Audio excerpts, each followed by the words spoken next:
कुटुंब प्रमुख म्हणून आपण सुप्रिया सुळे आणि अजित पवारांमध्ये कधीच भेदभाव केला नाही। अनेक मंत्रिपदं दिली त्यामुळे संधी मिळाली नाही ही ओरड निरर्थक, शरद पवारांनी अजित पवारांना सुनावलं। मुख्यमंत्रीपदी एकनाथ शिंदे नको ही 2019च्या आधी भाजपची ही भूमिका होती। संजय राऊत यांचा मोठा दावा, महाविकास आघाडी बनत असताना अजित पवारांनी देखील विरोध केल्याचं वक्तव्य। मुंबईसह महाराष्ट्रात उद्या 13 जागांवर मतदान, आज मतदान साहित्याचं वाटप करणार, पोलिसांचा कडक बंदोबस्त।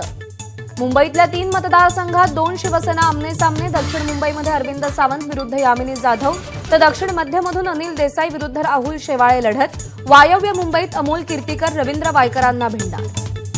आग्र्यामध्ये बूट व्यावसायिकांच्या घरावर कालपासून आयकर विभागाचे छापे, 40 कोटींची रोकड जप्त तर बूट व्यापारी कर चुकवत असल्याची आयकर विभागाकडे माहिती। मुंबईमध्ये आज आणि उद्या उकाडा कायम राहणार, हवेतील आर्द्रता प्रचंड वाढल्यानं मुंबईकर घामाघूम।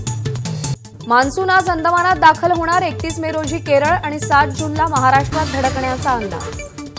वरंधा घाट वाहतुकीसाठी येत्या 31 मे पर्यंत बंद राहणार, घाट बंद असल्यानं प्रवाशांना ताम्हिणी आंबेनळी घाटामार्गे प्रवास करावा लागणार। And press the bell icon.